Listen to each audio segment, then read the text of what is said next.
Regarding Men with Paul Elam, Janice Fiamengo, and Tom Golden. Number 1, Gillette and the APA Guidelines. Welcome everyone to our new program, a three-way conversation between me, Janice Fiamengo, Tom Golden, and Paul Elam called Regarding Men, where we're going to talk about issues of the week that affect men. And we thought the best way to start off this week was to plunge into a discussion of the Gillette ad that, of course, everybody knows about and everyone has already had plenty to say about. We're going to connect that also to the recent release of the APA guidelines. That's the American Psychological Association, with which a couple weeks ago, I guess, released its new guidelines for psychological practice with boys and men, which astounded us and many other people with its knee-jerk reflex anti-male regurgitation of every single feminist platitude about masculinity and its deadliness to women, men, and the community at large that's ever come out of academia and the feminist community at large. So we felt that the Gillette ad is a kind of 2-minute encapsulation of a lot of the same ideas that are being given formal psychological approval in the APA guidelines. So I think what we're going to do is we're going to each say a few words about the Gillette ad and in relation to the APA guidelines if we want, and then we're going to have a conversation more generally. Is that right, guys? Sounds good. Sounds like the way to go. Yeah. Okay. Well, a couple things that I wanted to say about the Gillette ad in particular. I did a very short little no joke Janice about this, and the thing that struck me looking at Kim Gehrig, the ad maker, looking at her work more generally in relation to the Gillette ad, was the stark difference between her representations of women in the ads that she's made to sell products to women, including feminine hygiene products and lipstick and that sort of thing, all of which are incredibly, of course, female positive. She herself has said that they're all about representing women as intelligent and multi-dimensional beings. When it comes to the Gillette ad, of course, she is not interested at all in representing men as intelligent or as multi-dimensional. And so it seemed to me that actually the difference between the two ads could be summed up by saying that her female positive messaging in the ads focused on women, it's often got a kind of erotic energy to it. Yeah. Women are present, certainly the Viva la Vulva is explicitly erotic, but even the one where she's got one where this American comedian and writer is portrayed putting on her lipstick with her 3 good girlfriends, and they're getting prepared to go out on a women's night out, and they're laughing and joking and having a wonderful time and bantering with one another, and they are presented as witty and self-possessed and wry, and the idea that comes across is that women are complete in themselves. They don't need men. They don't rely on men for their self-definition or for their sense of identity and their pleasure in who they are. And there's this very strong sense of women's sort of self-pleasuring and erotica in these ads. That women don't need anything to feel good. That female spaces are by their nature both comforting and pleasuring. Whereas male spaces are not, there's nothing good about male spaces at all. And if you look at that Gillette ad, what really struck me was the hideousness of the men's, their awful contorted faces as they laugh at these images of supposed male sexual degradation of women. And also that very chilling image of the men staring into the mirrors, as if in search of their, I said desiccated personhood in my video, but this idea that men, they don't even have a self. That's right. Feminist Kim Gehrig. And so it struck me that her Gillette ad is really a kind of non-sexual form of feminist pornography, in that it creates a situation. Like the feminists have always said that pornography is the graphic sexual representation of female degradation. The viewer is supposedly male, and what pornography is all about is telling women that they enjoy their sexual degradation. Now that's a whole other subject, but if we look at the Gillette ad, we could say that it is really a feminist representation of men as empty vessels. Their every gesture in that ad exists to confirm the female viewer's superior humanity. And the source of the female viewer's pleasure, at least the projected female viewer's pleasure, is male degradation and the message that men don't have a self. The only self they can have in that ad is a self that, there is no positive representation of masculinity. The only way in which they can even attain feminist approval is by warring against one another, essentially stopping other men from their violence. That's the only positive thing they can do. There's no other idea that there even could be. And once all the toxic masculinity is cleared up, according to the worldview of Kim Gehrig, I don't know what men would do, because all they can do that's good is stop boys or men from beating each other up or degrading women. So it's a frightfully it's a frightfully anti-male representation. That's what really struck me. I think what hit me too while I was watching and noticing the same thing, Janice, is that they did have examples of what we all might consider, the great traits about masculinity, men helping children, breaking up fights, instilling discipline in young people, that sort of thing. But it was portrayed in that film as corrected masculinity, because that they talked about men are starting to behave better, right? As though they've gotten enough of the feminist messaging that now we have the good men, and of course they need to be set loose against the bad men, and to act as the muscle for these ideologues who really believe they're changing the nature of masculinity. But what also strikes me about this, and I hate to be the one to do it, because they say never breach Godwin's law. But the fact of the matter is that the Nazis had a really sophisticated propaganda machine demonizing the Jewish population, that led up to their ability to dispatch that population with much less resistance from the general population. And no, I'm not saying that the aim for men is the same as the Nazis' aim for Jews. But clearly, if we look at the reality on the ground, we're seeing men are departing higher education in droves. They're departing employment. They're being replaced. Even programs like Me Too are pushing for more women in positions of power, not based on merit, but based on their sex, period, end of story. And which is equivalent to saying men being disqualified from things based on their sex.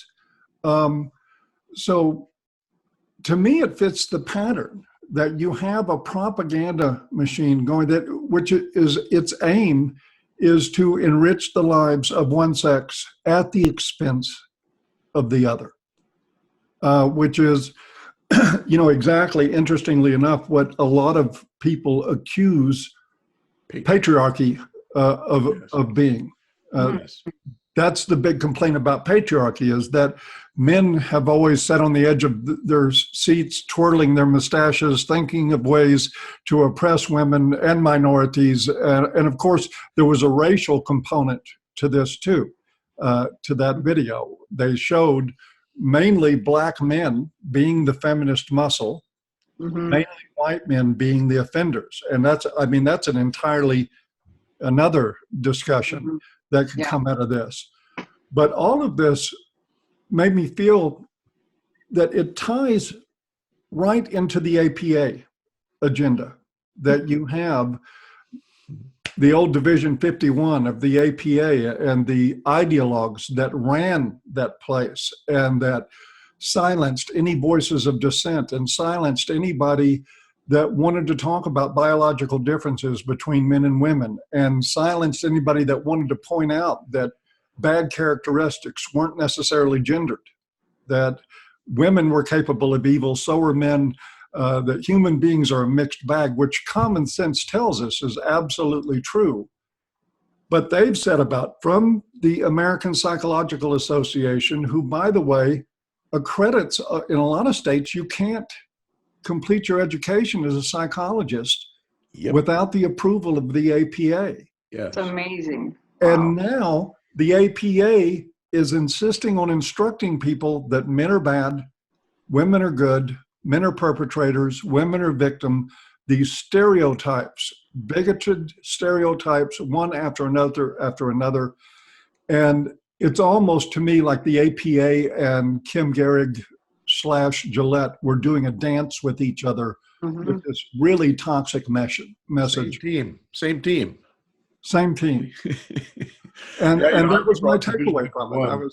I was not surprised. When I was a part of the mailing list of Division 51, I used to talk about male positive things and about, men are good and whatever. It would really piss everybody off. And I'd get these messages from guys on the mailing list. It was a huge mailing list. It was probably, who knows, a couple thousand people. I forget how many. But I'd get these messages from these guys on the list who were younger psychologists. And they were saying, thank you for standing up for men and boys. I wish I could agree with you, but I can't. Because if I said anything, they'd throw me out. And you're right. They could completely decertify them anytime they wanted to. So really what we're looking at is bullies.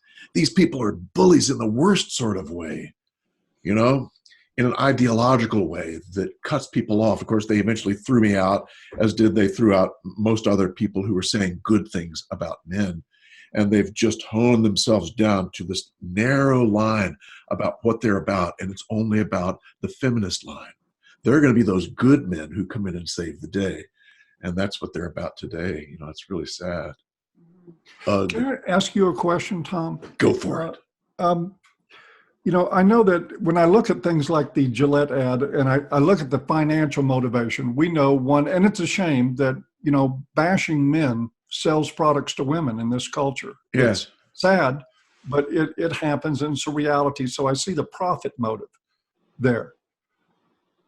Your experience with these men in places like Division 51, what is it that you believe drives them? Is it self-loathing? Is it just pure bald gynocentrism? Some other personal pathology? I just can't wrap my head around a helping professional, a psychologist, taking a path in life that I'm going to demonize half the population and attack their self-esteem, their self-respect, their self-worth. I mean, that is so against every principle that as a practicing clinician I've ever striven for in my life. Yes. And it just blows my mind that it happens. And all I can tell you, Paul, is that I struggle in the same way. I struggled then. I'd scratch my head and say, how could anyone think that way? And I think the biggest clue we can get is when you look at their mission statement. The mission statement says, we're in debt to feminism. For this, that, and the other. And that tells you something. They feel as though they are indebted to feminism. And so they're going to speak in terms of paying back that debt. Mm-hmm. That's the only thing I could come up with. And they are so literally brainwashed. I mean, it's total that they cannot see anything other than their own feminist blinded view of what reality is. It's really sad because these are brilliant people. These are really smart people, I know they're smart. But daggone, they can't see reality. They certainly do mention that very explicitly in the opening to the APA guidelines.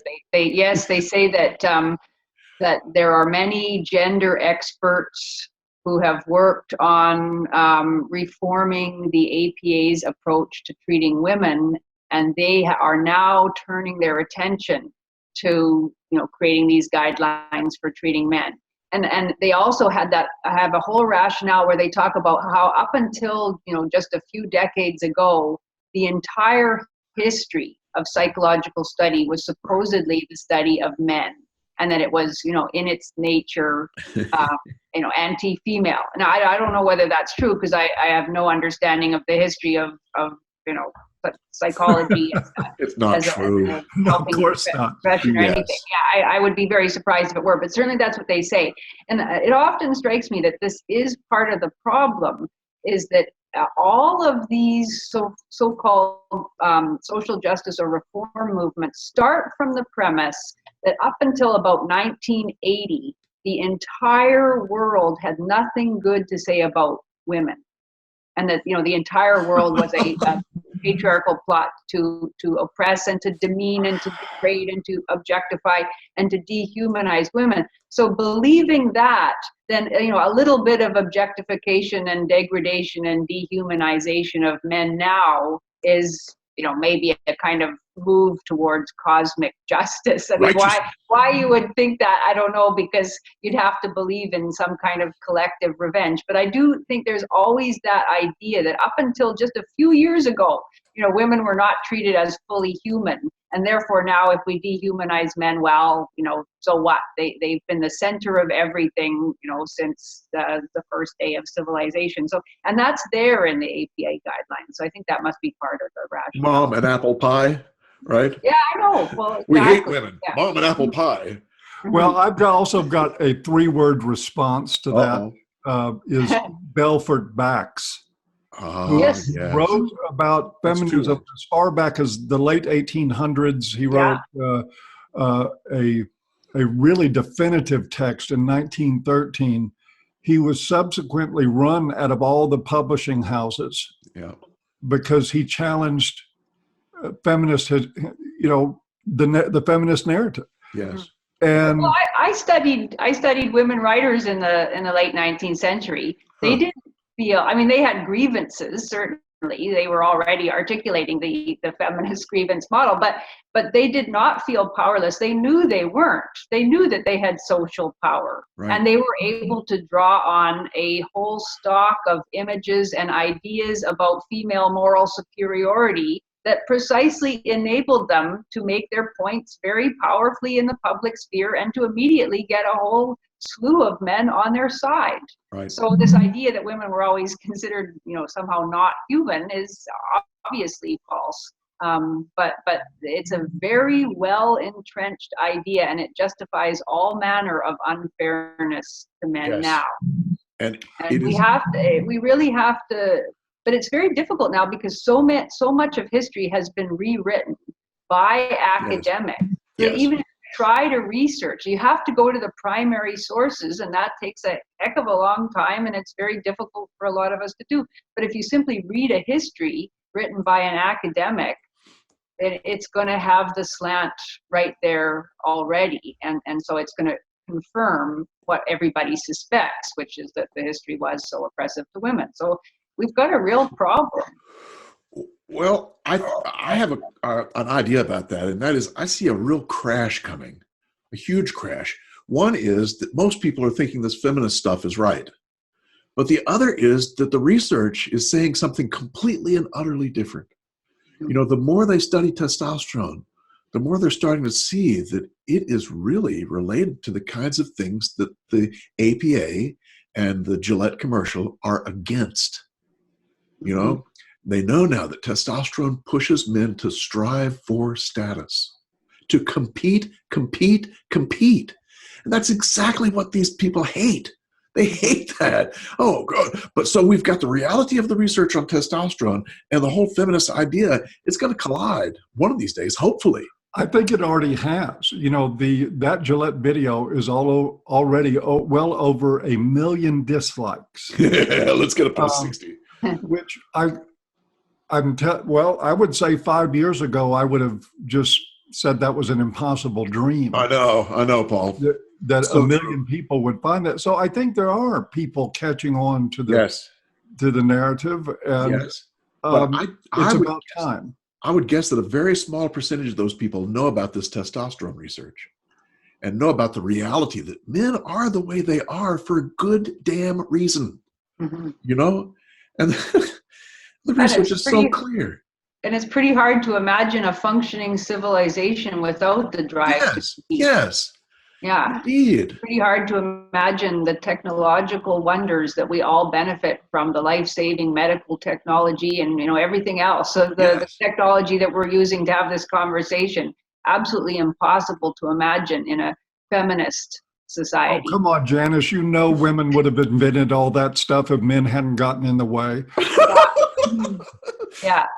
And so they do somehow imagine that we can have, I mean, I do think that the feminist goal is, I don't know whether it's explicitly articulated in every case, sometimes it is to have women in all positions of management and to have men continue running the show, doing, you know, working the sewers and the electrical grid and all, you know, the things that men do. I do think that is kind of the feminist utopia, but and I think it can go that way for quite a bit longer before it ultimately collapses, because it does seem that there's something about the male nature to simply keep on going. I mean, I always dream of a men's strike. You know, let's have a men's strike. Let's have men go on strike for 2 full days and refuse to do any of that stuff and bring the whole bloody civilization to a halt. I would just love that.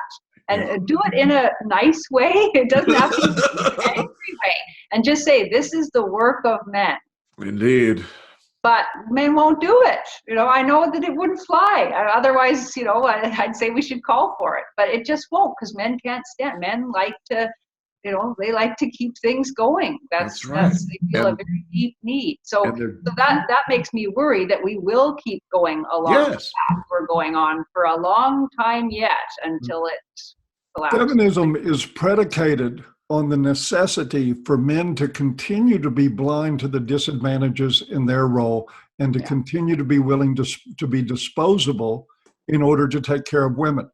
That is the great irony to me of feminism as it is anyway, is that without men's willingness to sacrifice, feminism would not exist.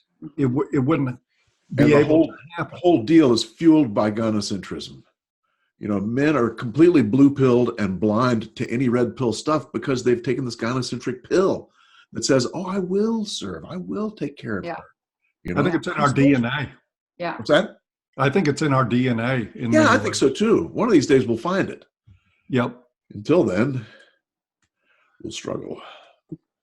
Yes, until then, we'll continue. Well, I know that at the very least, I can tell by looking that nobody of the three of us needs Gillette razor products.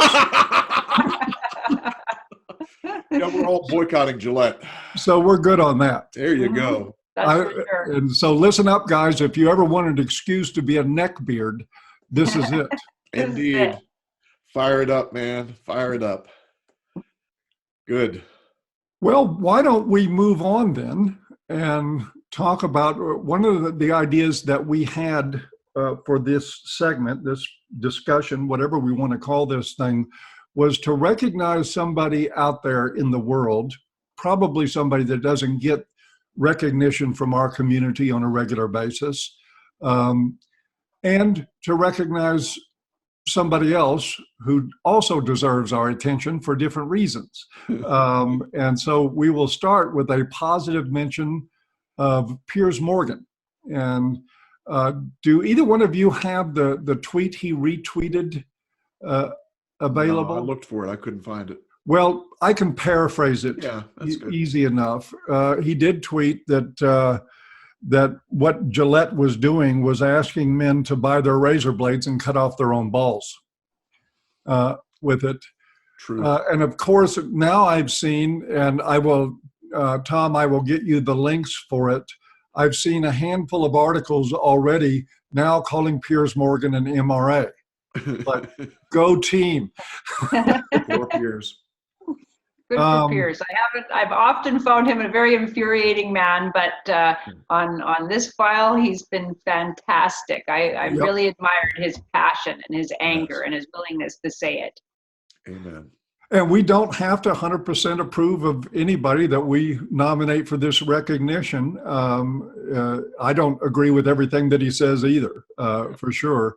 But this one was a home run. And fair to point out, it was a retweet. He was not the original person that made the statement, but he certainly painted a target on his back for the sisterhood when he retweeted that statement.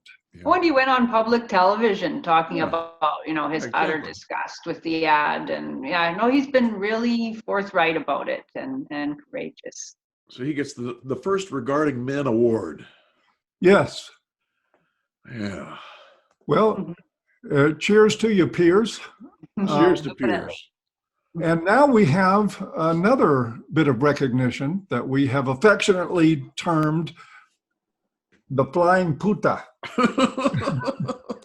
Any of you from Texas like me knows what that means. If you don't, use your Spanish to English translation and you'll get it. PUTA. The Flying Puta Award goes to Janice? Kim Garrig. Kim Yes. Garrig, the Mhm. director of the Gillette commercial. Definitely. Yeah, that was a perfect encapsulation of the anti-male zeitgeist of our time. And it is indeed a masterful and very polished piece of propaganda. But its motives are absolutely disgusting. Yep. Amen. We will link to that below too, so you can go in and get your downvote on that video if you haven't already. Also, in issuing this award, we were having discussions about the needed graphic for this. Tom, you want to make the appeal? Yeah, any graphic artists out there, please, if you would like to, we'd love to have a great either still image or even a video of a flying Puta. And Paul and I were thinking of flying jackass, but, be creative, see what you come up with. And if you don't, in the meantime, I'll create one and we'll see where it goes. But I'd much rather see what you can do because I'm no pro. And we know there's some pros out there. They send us stuff all the time, and and bless you guys for doing that. It's a big help to get help from the community in that way.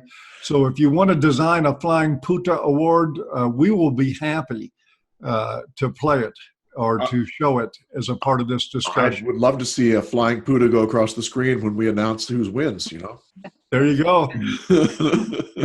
and that we can do. I'll bet we can. Well, is there any final thoughts before we wrap this up? Just that I really enjoyed being with both of you today. It was good. Me too. It was good. Same here. I look I forward think I'll have to do it doing more. again. Yes. Let's do it again. Yeah. We won't be scheduling this, folks. We're just going to do it on a, as needed basis and as available. But I too want to echo the sentiment. I've enjoyed discussing this with both of you, especially Janice. Let my gynocentrism poke out there. No, I'm a big fan. Indeed. I'm a big fan of both of you. And vice versa. And with that, I guess we will wish everybody a good day, good evening, good morning, wherever you are in the world. Good. Men are good. Bye-bye. We'll see you. Bye-bye. See if I can turn the fucking thing off. How do you turn